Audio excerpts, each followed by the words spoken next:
하나님의 말씀은 요한복음 6장 16절에서 18절입니다. 한 목소리로 합독하도록 하겠습니다. 저물매 제자들이 바다에 내려가서 배를 타고 바다를 건너 가버나움으로 가는데 이미 어두웠고 예수는 아직 그들에게 오시지 아니하셨더니 큰 바람이 불어 파도가 일어나더라. 아멘. 여러분 안녕하세요. 반갑습니다.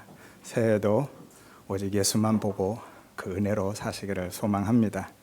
오늘 본문은요, 예수님이 물 위를 걸으신 표적입니다. 요한복음의 7표적 중에서 5번째 표적이죠. 가봐야 알겠지만 앞으로 2주 정도는 더 나눠야 할 것 같습니다. 오늘은 먼저 시험과 고난의 문제에 대해서 나누도록 하겠습니다.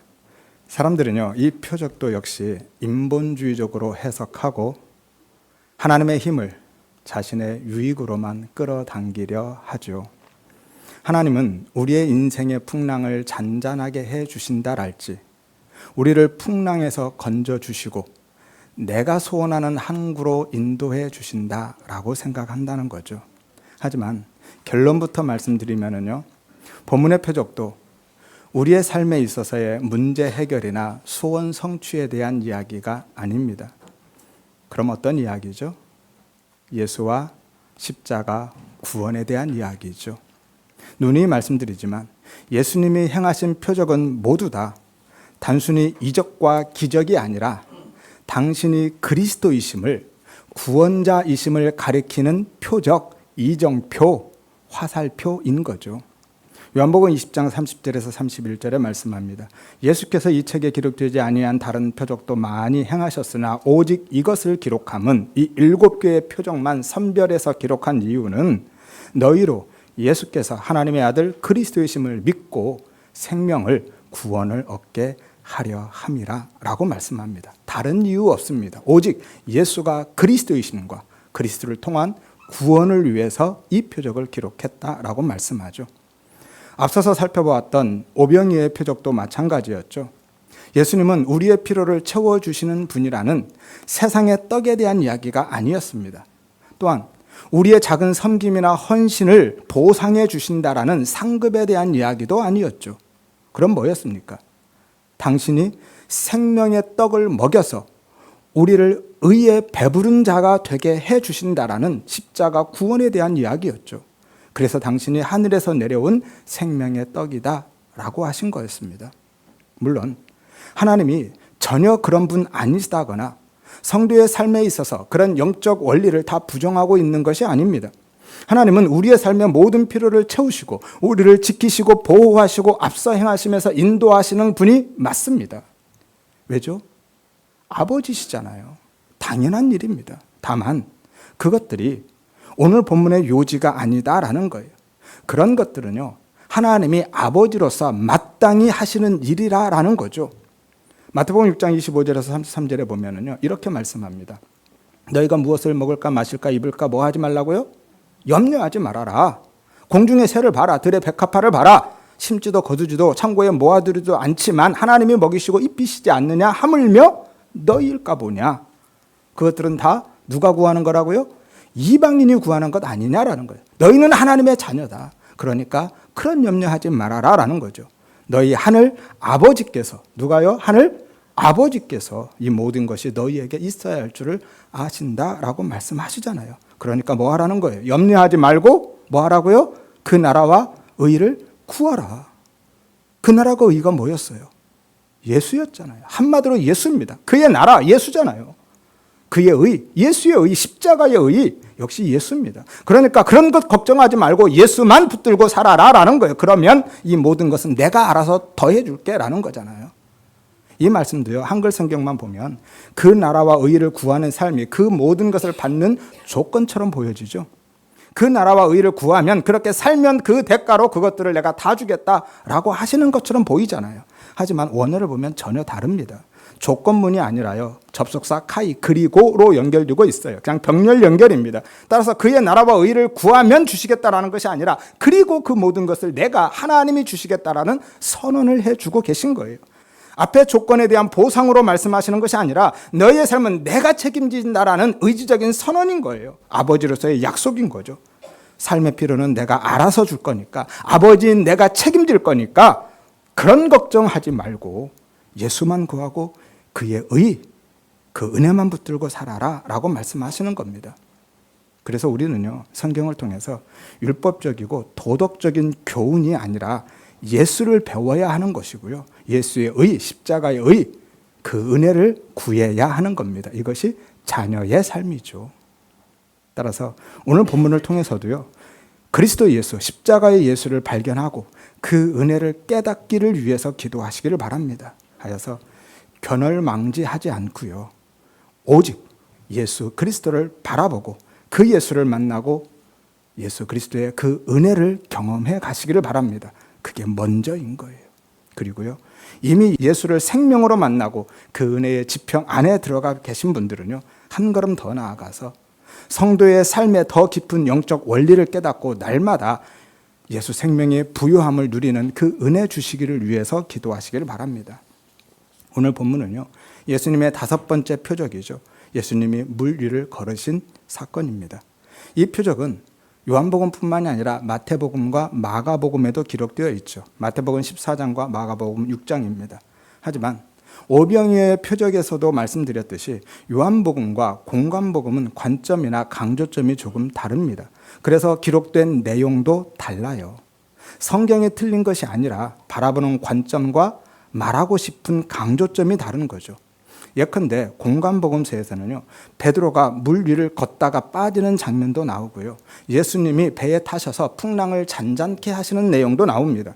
그리고 예수님에 대한 제자들의 반응이나 그런 제자들에 대한 평가까지도 기록하고 있어요. 왜냐하면 예수님이 메시아로서, 그리스도로서 어떤 일을 하실지에 대한 예수 그리스도의 사역에 대해서 초점을 맞추고 있기 때문이죠. 예수님이 구원자로서 그렇게 무력하고 무능력한 제자들을, 교회를 믿음으로 세워가시는 분이시다라는 것을 보여주고 있는 거예요. 반면에 요한복음에는 그런 내용들이 하나도 없습니다. 대신에 예수님이 배에 오르는 순간 그 즉시 목적지에 도착했다라고 말씀하죠. 21절을 보세요. 이에 기뻐서 배로 영접하니 배는 곧 즉시라는 거예요. 그들이 가려던 땅에 이르렀다라고 말씀하죠. 왜냐하면 요한은요, 계속해서 예수님이 누구이신지에 대해서 초점을 맞추고 있기 때문인 거예요. 폭풍을 잠재우시는 예수님의 능력보다는 목적지, 구원으로 인도하는 하늘의 왕이심을 강조하기 위해서 그렇게 하고 있는 겁니다. 그래서 예수님을 세상의 왕으로 삼고자 했던 오병이어의 표적에 이어서 나오는 거예요. 나는 너희의 욕망을 채워주는 세상 나라의 왕이 아니야. 구원과 생명을 주는 하늘의 왕이야 라고 말씀하고 계신 거죠. 그리고 그 왕의 길은 우리를 대신해서 그 저주의 바다에 익사하는, 심판을 받아서 죽는 십자가의 길이다 라고 보여주고 있는 거예요. 이것이 노아 방주 사건이나 요나의 표적에 대한 재현이죠. 본문이 어떻게 그 이야기인지는 차차 2주에 걸쳐서 말씀을 더 나누도록 하겠습니다. 아무튼 이처럼 요한복음과 공관복음서는요, 같은 사건을 기록하면서도 관점이나 강조점이 서로 다릅니다. 요한은 예수님의 사역, 곧 무엇을 하셨나는가 보다는 예수님의 정체성, 곧 예수님이 누구이신가에 대해서 초점을 맞추고 있는 거예요. 다시 말해서 예수님이 하나님이시고 예수님이 그리스도이시다, 구원자이시다 라는 데 집중하고 있는 것이죠. 따라서 요한복음에서 예수님이 물 위를 걸으신 표적은요, 단순히 예수님의 능력에 대한 이야기가 아니라 예수 그리스도의 십자가 구원에 대한 이야기입니다. 그래서 본문이 요단 동편에 있는 광야에서 죽음의 바다를 건너 요단 서편으로 가는 것으로 그려지고 있는 거예요. 왜냐하면 출애굽 당시 이스라엘 백성들이 요단 동편 광야를 지나서 요단 서편 가나안으로 들어가는 그 구원의 여정을 상징하는 무대로 설정하고 있기 때문인 거예요. 한마디로 출애굽해서 광야를 지나서 가나안으로 들어가고 있는 그림을 다시 그려주고 있는 것이죠. 반면에 예수님의 사역, 즉 예수님이 무엇을 하셨는가에 초점을 맞추고 있는 공관복음서에서는요, 이미 구원자가 되신 예수님이 풍랑이라는 시험을 통해서 제자들을 믿음으로 세워가시는 모습을 강조해주고 있는 것입니다. 다시 말해서 구원의 주님이 교회를 어떻게 세워가시고 당신의 백성, 성도인 우리를 어떻게 빚어가고 계신지를 보여주고 있는 것이죠. 그래서 요한복음만 보면 이 표적에 담긴 의미를 우리는 다 알 수가 없습니다. 충분히 이해하기가 어려워요. 그리고 공관복음서만 보면 이 표적이 가리키고 있는 궁극적인 목적지가 어디인지를 놓칠 수 있어요. 그 목적지가 예수와 십자가 구원의 은혜인데 그것을 잃어버릴 수 있다라는 거예요. 그래서 저는 요한복음의 관점과 강조점을 유지하면서요, 공관복음서를 함께 살펴가도록 하겠습니다. 따라서 아직 예수를 그리스도로 구원의 주로 만나지 못하신 분들은 오늘 본문을 통해서 죽음의 바다에서 건져주시고 최종 목적지인 생명으로 구원으로 인도하시는 예수 그리스도를 발견하고 그 십자가 구원의 은혜를 경험하기를 위해서 기도하시기를 바라고요.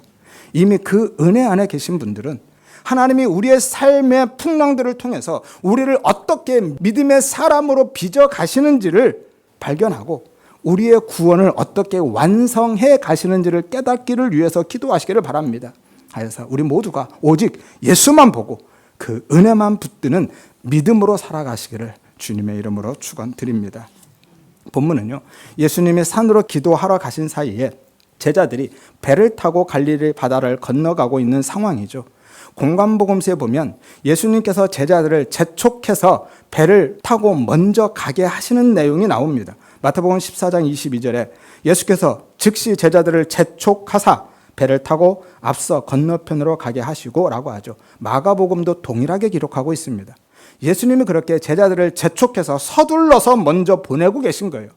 그것은 표면적으로만 보면 자신을 왕으로 세우려고 했던 그 무리들과 그들의 육적이고 정치적인 욕망과 분리시키고 계신 것으로 보입니다. 하지만 그 이면에는요, 예수님이 또 다른 계획이 있습니다.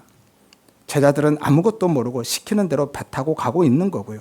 그런데 문제는 그들이 가다가 큰 바람, 태풍을 만나게 됩니다. 그리고 공관복음서에 보면 예수님이 물 위를 걸어서 온 시간이 몇 시라고 기록하고 있어요? 밤 4경으로요. 마태복음 14장 25절에 밤 4경에 예수께서 바다 위로 걸어서 제자들에게 오셨다라고 말씀하죠. 밤 4경은 몇 시입니까? 새벽 3시에서 6시 사이이죠. 밤이 가장 깊은 시간입니다.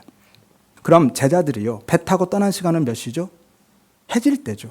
오늘 본문의 16절을 보세요. 저물매 제자들이 바다에 내려가서 배를 탔다라고 하죠. 그러니까요, 제자들은 초저녁에 배 타고 떠나서 지금 밤 4경까지 그 바다에 머물고 있는 거예요. 그러니까 밤새도록 지금 풍랑과 사투를 벌이고 있다라는 거죠.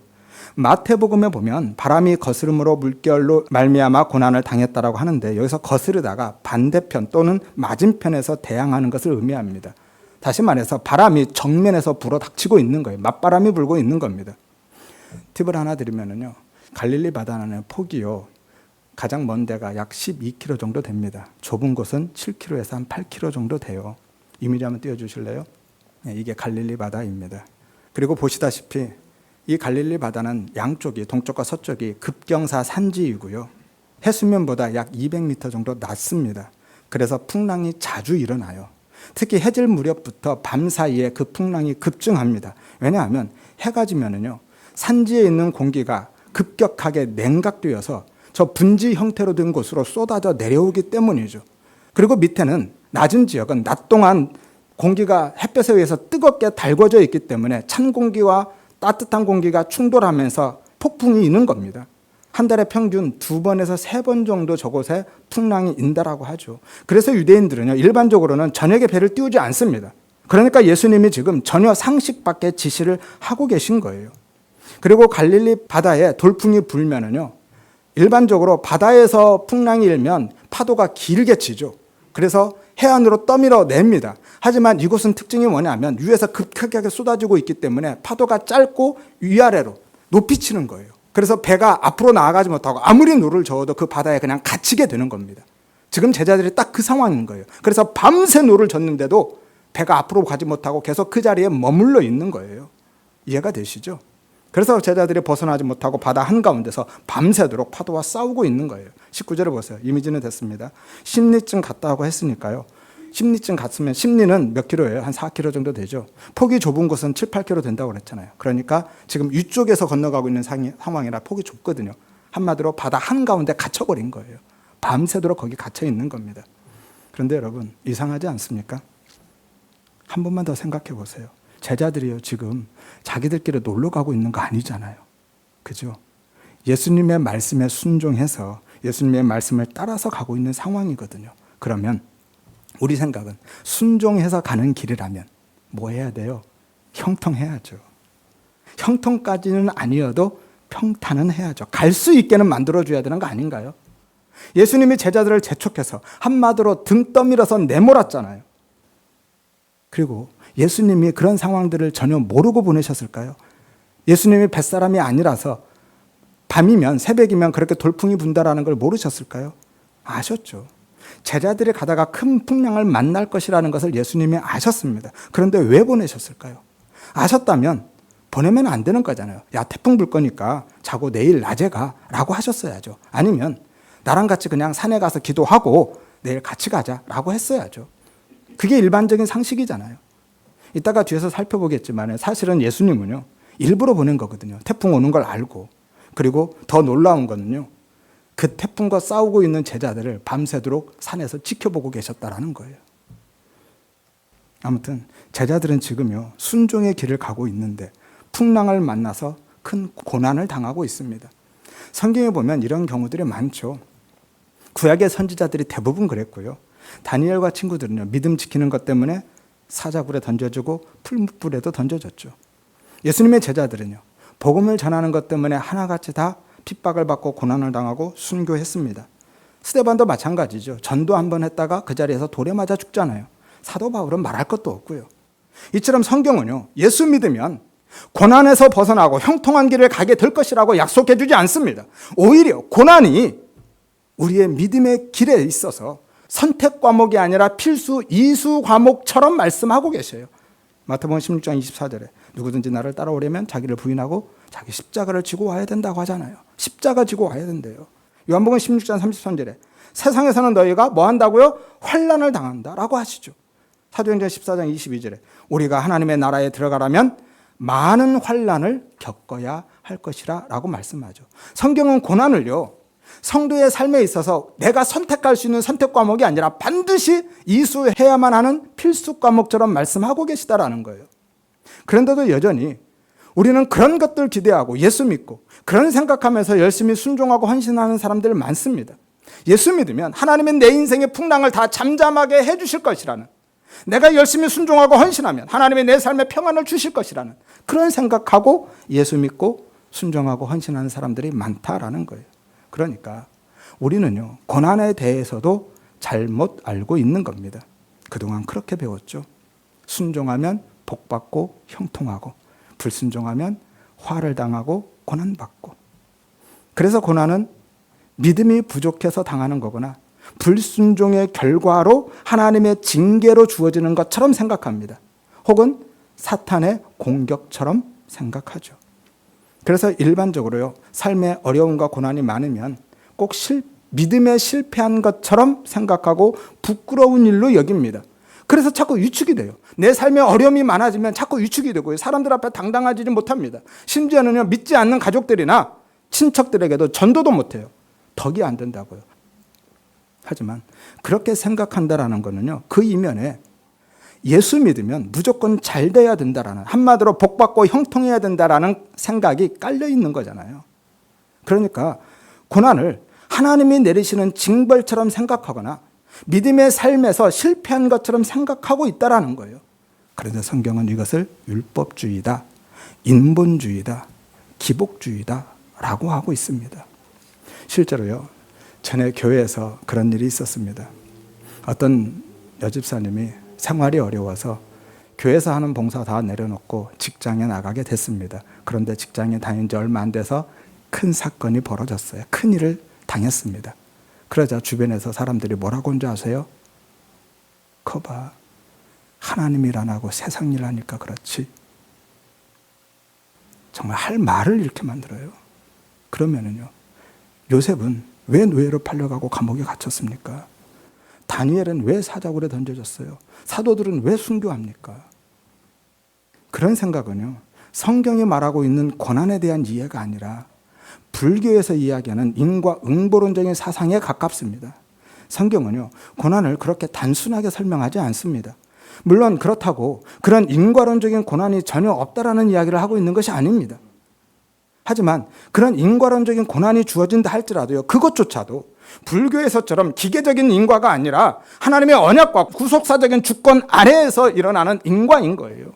그리고 좀 전에 말씀을 통해서 확인했듯이요, 대부분의 고난은요 단순히 죄의 대가나 형벌이 아니라 오히려 구원과 믿음의 연단을 위한 훈련이고요, 하나님의 영광을 드러내는 자기 부인의 삶으로 이끌어 가시는 도구로 사용되는 겁니다. 따라서 성도의 고난은 구원과 섭리의 도구인 거예요.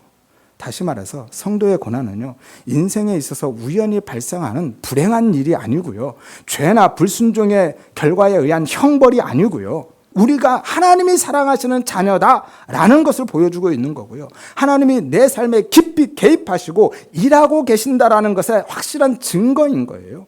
따라서 성도의 삶에 있어서 고난은 철저하게 하나님의 주권과 통제 안에서 일어납니다. 예컨대 잘 아시는 욥을 한번 생각해 보세요. 욥의 고난. 욥이 왜 그렇게 고난을 받았습니까? 죄 때문입니까? 아니죠. 욥은 누구보다도 선하게 착하게 살았습니다. 욥이 고난받은 것은 결국 하나님이 누구이신가를 계시하기 위함이고 하나님이 욥을 만나주시기 위함이었던 거예요. 그리고 욥에게 고난을 준 사탄도요, 자기 마음대로 한 게 아니라 하나님의 통제 안에서, 하나님이 허락하신 범위 안에서만 역사했습니다. 하나님의 통제를 벗어나지 못해요. 욥기 1장 12절에 여호와께서 사탄에게 이르시되 내가 그의 소유물을 다 내 손에 맡기노라. 다만 그의 몸에는 손대지 말아라 라고 하죠. 그의 몸에 손 못 댑니다. 그리고 나중에요, 욥기 2장 6절에 여호와께서 사탄에게 이르시되 내가 그를 내 손에 맡기노라. 다만 그의 생명은 해하지 못한지라. 그래서 욥의 생명을 건들 수가 없습니다. 철저하게 하나님의 통제를 벗어나지 못하죠. 요셉도 마찬가지이죠. 요셉이 자기 죄 때문에 애굽의 노예로 팔려갖고 애굽에서 감옥에 갇혔습니까? 아니죠. 요셉은 형들의 시기나 해코지 때문에 애굽에 팔려갔고요, 애굽에서도요 오히려 죄를 짓지 않으려고 하다가 누명 쓰고 감옥에 갇힌 거예요. 창세기 39장 9절에 보디발의 아내가 유혹했을 때죠, 내가 어찌 이 큰 악을 행하여 하나님께 죄를 짓겠습니까? 라고 하죠. 그것 때문에 감옥 갇힌 겁니다. 창세기 50장 20절에 보면 당신들은 나를 해하려 하였으나 하나님은 그것을 선으로 바꾸셨습니다. 그래서 오늘같이 많은 백성의 생명을 구원하게 하셨습니다 라고 하죠. 철저하게 하나님의 통제와 주권 하에 있었다라는 거예요. 이스라엘 백성들이 애굽에서 살았던 것, 그리고 광야에서 살았던 것도 마찬가지죠. 그들은요 애굽에서 혹은 광야에서 이루 말할 수 없는 고난을 겪었습니다. 그런데도요 그것도 단순히 그들의 죄의 문제가 아니라 하나님의 원대한 구원 사역의 과정 속에서 일어난 거죠. 창세기 16장 13절에서 14절입니다.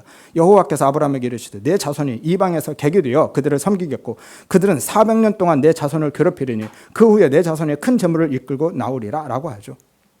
이스라엘 백성들이 애굽에서 노예 생활을 한 거는요, 하나님이 처음부터 계획하셨던 거예요. 하나님은 그 계획을 가지고 아브라함을 부르신 겁니다.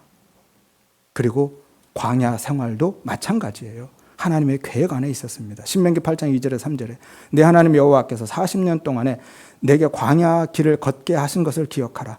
이는 너를 낮추시고 너를 시험하사 훈련하셨다라는 거죠. 사람이 떡으로만 사는 것이 아니라 하나님의 말씀으로 사는 줄을 알게 하려 하심이라. 진리를 깨닫고 배우게 하시려고 광야 40년을 살게 하셨다라는 거예요.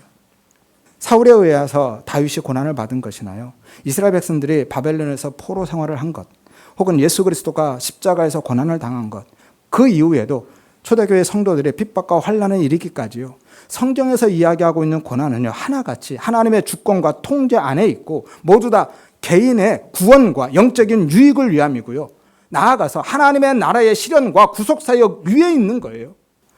구속사역을 위한 도구와 방편으로 하나님이 고난을 주신다라는 거예요. 그래서 송구영신 예배 때 나눴던 서머나 교회도 마찬가지죠. 예수님이 다 알고 있다고 하시면서도 그들의 그 가난과 고난을 해결해 주겠다라고 하시지 않잖아요. 대신 뭐라고 하셨습니까? 죽도록 충성하라. 죽더라도, 죽게 되더라도, 죽는 한이 있더라도 버텨라, 견뎌라 라고 하셨잖아요. 예수님이 그럴 힘이 없어서, 가난의 문제, 그 고난의 문제를 해결할 힘이 없어서 참고 견뎌라라고 하신 게 아니었죠. 그런 것들은요, 그 세상의 떡은, 세상의 소유는 우리의 가치도 아니고 우리의 지향점도 아닌 거예요. 그래서 참고 버텨라, 견뎌라 라고 하신 거예요. 따라서 하나님은 우리의 삶에서 고난을 제거하심으로 구원하시는 것이 아니라 고난을 통과하게 하심으로 구원하시는 거예요. 다시 말씀드립니다. 하나님은 우리의 인생에서 고난을 제거하심으로 우리를 구해 주시는 것이 아니라 그 고난을 통과하게 하심으로 구해 주신다라는 거예요. 이게 구원입니다. 그리고 당신의 백성을 그 고난을 통해서 당신의 백성답게 빚어 가시는 거예요. 그 고난을 통해서 하나님의 뜻을 깨닫고 배우고 은혜를 붙들게 하시는 겁니다. 그래서 시편 기자는 뭐라고 고백합니까? 고난이 내게 유익이다라고 하죠. 시편 119편 71절에 고난당한 것이 내게 유익이다. 이로 말미암아 내가 주의 윤례를 배우게 되었다라고 하죠. 바울은요.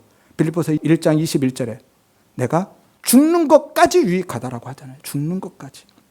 로마서 8장 17절에서 18절에도 말씀하죠. 우리가 그리스도와 연합된 자녀이기 때문에 고난도 함께 받는다. 그러나 현재의 고난은 장차 우리에게 나타날 영광과 비교할 수 없다라고 하죠. 히브리서에서는요. 고난을 통해서 하나님의 거룩하심에 참여하게 하시고 의와 평강의 열매를 맺게 하신다라고 하죠. 히브리서 12장 10절에서 11절입니다. 이것이 하나님의 영광이 되는 삶이죠. 그리고 이것이 고난의 궁극적인 목적인 거예요. 우리의 삶 속에서 고난을 통해서 하나님을 배우고 깨닫고 내 안에 있는 하나님을 하나님으로 드러내는 거예요. 이것이 하나님의 영광이 되는 삶이라고 그랬죠. 그래서 혹자들은요, 고난을 변장한 축복이다라고 하기도 합니다. 따라서 고난은요, 단순히 실패의 결과나 우리가 감내해야 할 징계가 아니라 하나님이 우리를 구원으로 인도해 가시는 생명의 길인 거고요. 우리 안에서 역사하시는 은혜의 통로인 거예요. 그래서 오늘 본문에서도 밤과 바다와 풍랑이 무대 장치로 등장하고 있는 겁니다. 하나님은 그것들을 통해서 예수 그리스도의 구원 사역을 드러내고 있는 것이죠. 이 밤, 바다, 풍랑 이것들은 다음 주에 조금 더 나누도록 하겠습니다. 따라서 우리는요, 본문을 통해서도 내 인생의 풍랑이 무엇인가나 혹은 어떻게 해야 그 풍랑에서 벗어날 수 있는가가 아니라 예수님이 누구이신가를 발견해야 되는 거고요. 구원의 은혜를 깨닫는 게 중요하고요. 그 예수를, 그 십자가 은혜를 붙드는 게 중요한 거예요. 풍랑이 왔을 때 어떻게 하면 벗어날까를 고민하기보다는 그 풍랑을 통해서 하나님의 뜻을 발견하고 깨닫기를 위해서 기도해야 되는 거고 예수 그리스도의 십자가 은혜를 붙들고 가야 된다라는 거예요. 이것이 성숙한 그리스도인인 거죠. 믿음이 성숙한 성도일수록요, 삶에서 일어나는 풍랑을 보지 않습니다. 풍랑이 없지 않아요. 아무리 성숙한 믿음의 사람도요, 풍랑은 늘 있습니다. 하지만 성숙한 사람은요, 풍랑을 보지 않고요, 풍랑을 통해서 뭘 봐요? 하나님이 내게 말씀하실 것을 보는 거예요.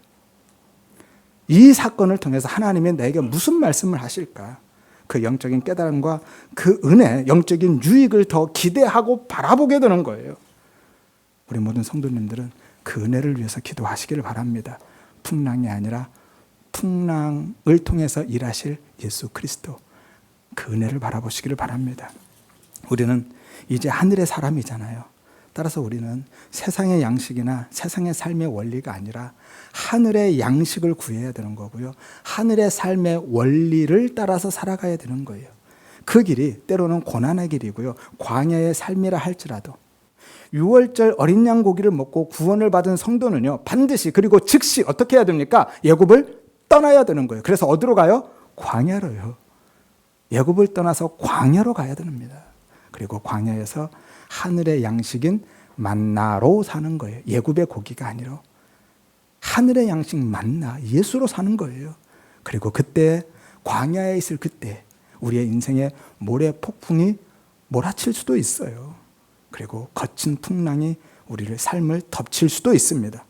따라서 혹시라도요, 지금 모래 폭풍을 만나서 숨쉬기도 어려운 상황에 있다거나 큰 풍랑 속에서 사투를 벌이고 표류하고 계신 분이 있으시다면 하나님, 나한테 어떻게 이러실 수 있어요?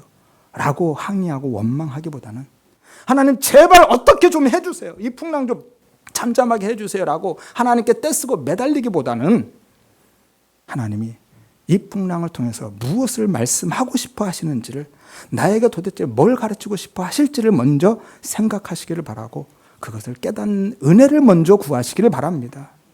어차피요, 그 풍랑은 우리를 삼킬 수 없습니다. 어차피 풍랑은 우리를 못 삼켜요. 왜죠? 주님이 보고 계시잖아요. 하나님이 허락하신 거고요. 제자들이 죽을 것 같았지만 주님이 지켜보고 계셔요. 시편 23편에서 다윗이 고백하죠. 내가 사망의 음침한 골짜기를 걷고 있지만 나는 해받을 것을 두려워하지 않는다. 왜죠? 주께서 나와 함께 하시니까. 주의 지팡이와 막대기가 나를 지키고 보호하시고 안위하시니까. 그러니 여러분, 풍랑으로 인해서 너무 두려워하지 마십시오. 벗어나기 위해서 너무 발버둥 치지만 마십시오.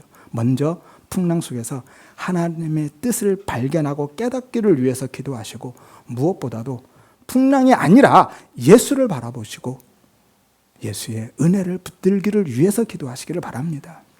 마가복음에 보면 아까 말씀드렸죠. 예수님이 지켜보고 계셨다고요. 확인시켜 드리겠습니다. 마가복음 6장 48절에 제자들이 힘겹게 노 젓는 것을 보시고 밤 사경에 바다 위로 걸어서 그들에게 오셨다라고 하죠. 예수님이 밤새 기도하시다가 눈 떠서 가보니까 제자들이 풍랑 속에서 헤매고 있는 것을 보셨다는 게 아닌 거예요. 여기서 힘겹게 그들의 노를 저었다라는 것은 괴롭히다, 고문하다, 극심하게 시달리라는 건데요. 현재 분사형입니다. 하도 말씀드려서 알죠. 분사형이 뭐예요? ing형 되잖아요. 그들이 바람 때문에 잠깐 고생하고 있는 것이 아니라 밤새도록, 말 그대로 밤새 사투 벌이고 있는 거예요. 그리고 보셨다라는 것은 과거 분사예요.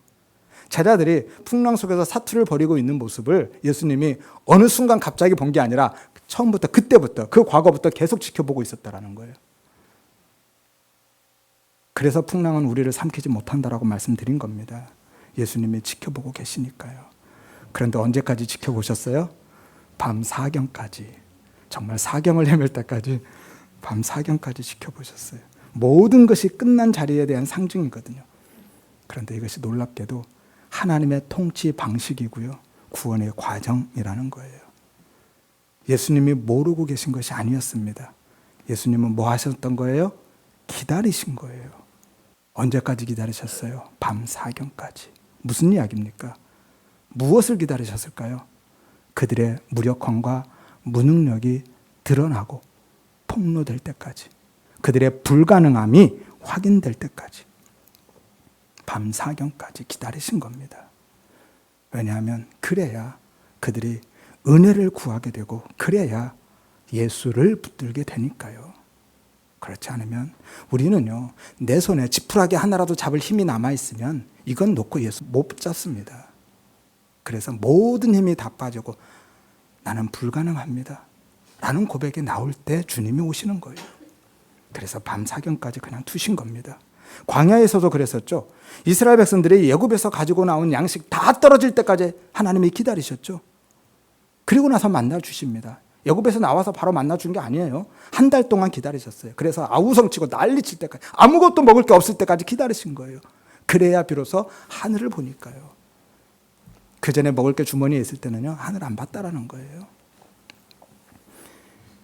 하나님의 백성들은요, 자신의 힘과 소유로 생존해 가는 것이 아닙니다.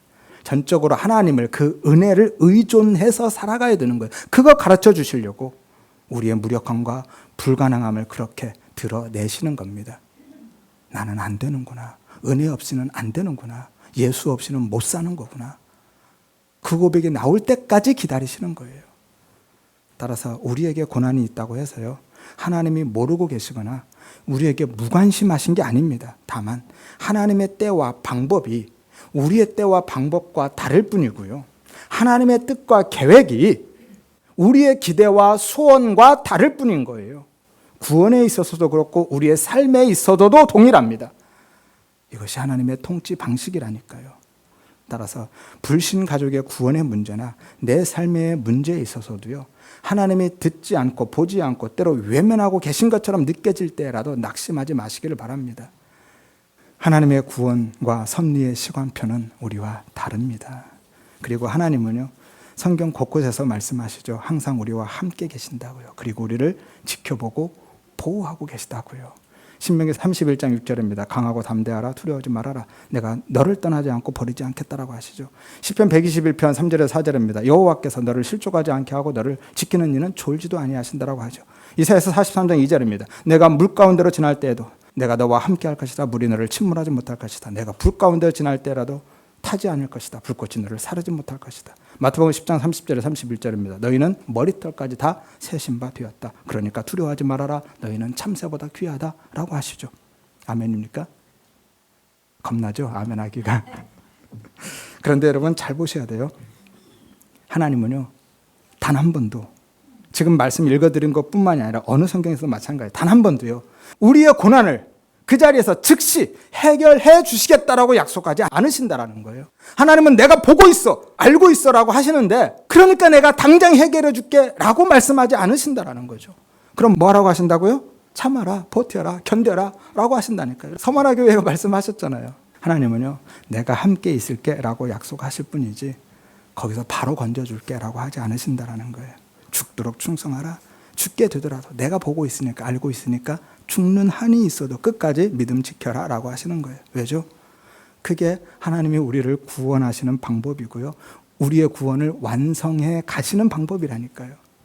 따라서 우리의 고난의 시간은요, 하나님께 잊혀진 시간이거나 하나님께 버려진 시간이 아니라 하나님이 우리를 당신의 백성으로, 자녀로 빚어가고 계신 훈련의 시간임을 믿으시기를 바랍니다. 무엇을 빚어낸다라는 것은요, 단순히 흙 한 덩이로 어떤 형상을 만들어내는 데서 끝나지 않습니다. 그러면 아무짝에도 쓸모없어요. 이건 유리컵이지만 이게 도자기라고 한번 생각해 보세요. 흙으로 이 형상을 빚어놓으면 쓸데가 있어요? 관상용 아니면 쓸데 없습니다. 그냥 딱딱하게 굳은 진흙덩어리지 이거 어디다 씁니까? 이 그릇을 빚어낸다라는 것은요, 이 형상을 만들어 놓는 게 아니라 이것을 수백, 수천 도에 이르는 불을 통과하게 만들어야 돼요. 그래야 쓸 수 있는 거예요. 그래야 그릇으로 비로소 빚어내는 겁니다. 불가마에서 수백, 수천 도로 오랫동안 구워지는 시간까지를 포함하는 것이 빚어낸다라는 거예요. 그래야 그릇으로 완성되는 거죠. 그러니까 고난은요, 징벌의 시간이 아니라 완성의 시간인 거예요. 좀 더 정확히는 완성을 위한 연단과 훈련의 시간인 거죠. 그래서 마태복음에서는 제자들이 풍랑으로 인해서 고난당했다고 하는 거예요. 마태복음 14장 24절입니다. 바람이 거스름으로 물결로 말미암아 고난을 당했다고 하죠. 여기서 고난이 고통, 고문이라는 단어예요. 마가복음에서 힘겹게라는 단어와 같은 단어예요. 그런데 원래 의미가 뭐냐면 돌로 문질러서 시험하다라는 의미예요. 따라서 제자들은 지금요, 예수님의 말씀에 순종해서 가는 그 길 위에서 시험받고 있는 거예요. 믿음의 시험을 받고 있는 겁니다. 그래서 마태복음 보면 베드로가 물 위를 걷다가 빠지는 장면이 나오는 거죠. 그때 예수님이 뭐라고 하시죠? 믿음이 작은 자야, 왜 의심했느냐라고 하죠. 자세한 내용은 다음 주에 나누도록 하겠습니다. 그러니까 예수님이 지금 제자들을 광야의 이스라엘 백성들처럼 훈련시키고 계신 거예요. 왜냐하면 그래야 욥처럼 정금같이 나올 수 있기 때문에. 계시록에 나오는 불로 연단한 금, 불을 통과한 금이 바로 이거죠. 계시록 3장 18절입니다. 나는 부자라 부족한 것이 없다고 하는 그 라오디게아 교회를 향해서 하신 말씀인데요. 내게서 불로 연단한 금을 사서 부유하게 하고 흰옷을 사서 입어서 벌거벗은 수치를 보지 않게 하고 안약을 사서 발라서 포기하라 라고 하죠. 여기서 불로 연단한 금이 뭡니까? 불시험을 통과한 믿음인 거예요. 그 믿음 붙들라라는 거죠. 그 믿음이 뭐예요? 궁극적으로는 예수잖아요. 예수 붙들라라는 거예요. 그리고 흰옷은요, 역시 예수죠. 예수의 의잖아요. 예수 그리스도의 십자가 의만 의지하라는 거예요. 안약은 성령의 계시죠. 예수 그리스도를 볼 수 있는 은혜를 구하라는 거예요. 결국 다 뭐예요? 예수예요. 예수에 대한 이야기를 하고 있는 겁니다. 라오디게아 교회는요, 그 예수를 붙들지 않았다라는 거예요. 그럼 뭘 붙들었습니까? 그들은 자기 소유 붙들었잖아요. 그래서 나는 부자라 부족한 것이 없다라고 했던 거예요. 근데 예수님은 아니야, 너희에게는 내가 없어라고 하시는 거예요. 그래서 그들의 믿음 없음을, 예수가 없음을 책망하고 계신 거고요. 그 교회는 예수가 없었잖아요. 예수님은 어디 계셨습니까? 문 밖에 서 계셨죠. 그들의 예수 없는 모습을요, 예수님이 문 밖에 서 계신 모습으로 이미지화해서 보여주고 이게 니들 모습이야 라는 거예요. 아무튼 그래서 베드로전서 1장 6절에서 실제로 보면 너희가 여러 가지 시험으로 잠깐 근심하게 되지 않을 수 없으나, 무슨 이야기예요? 반드시 근심하게 된다라는 거죠. 이 근심은 슬픔과 고통입니다. 오히려 크게 기뻐하라. 이는 왜냐하면 너희 믿음의 확실함은 불로 연단하여도 없어질 금보다 더 귀하여서 칭찬과 영광과 존귀를 얻게 하기 때문이다라고 하죠. 불로 연단한 금이 곧 믿음이라는 거죠. 그리고 그 믿음으로 영광을 얻는다라고 말씀하는 겁니다. 따라서 고난은요, 우리를 부수고 망가뜨리는 망치가 아니라 정금으로 연단하는 풀무불인 거예요. 그래서 예수님이 제자들을 풍랑이 올 바다로 내보내신 거고요. 적극적으로 표현하면 풍랑이 올 시간에 맞춰서 밀어낸 거죠. 왜냐하면 그들의 무력함과 불가능함을 드러내고 예수만 붙들게 하기 위해서요. 이것이 구원이고 믿음인 거예요. 따라서 우리 모든 성도님들은 인생의 풍랑에 찾아올 때요, 그 풍랑을 없애달라고만, 그 자리에서 어떻게든 벗어나게 해달라고만 매달리지 마시고 하나님이 지금 나를 어떻게 빚어가고 계신지를 깨닫는 은혜 주시기를 위해서 먼저 기도하시기를 바랍니다. 어차피 그 풍랑은 우리를 삼킬 수 없다니까요. 또한 그 풍랑 속에서 바람과 파도를 보지 않고 풍랑을 밟고 오시는 예수를 볼 수 있는 그 예수님을 붙들 수 있는 믿음의 은혜 주시기를 위해서도 기도하시기를 바랍니다. 하여서 우리가 단지 생명을 얻은 자로 머무는 것이 아니라 주님과 함께 풍랑을 통과해서 가는 믿음의 삶을 살아가시기를 주의 이름으로 축원드립니다.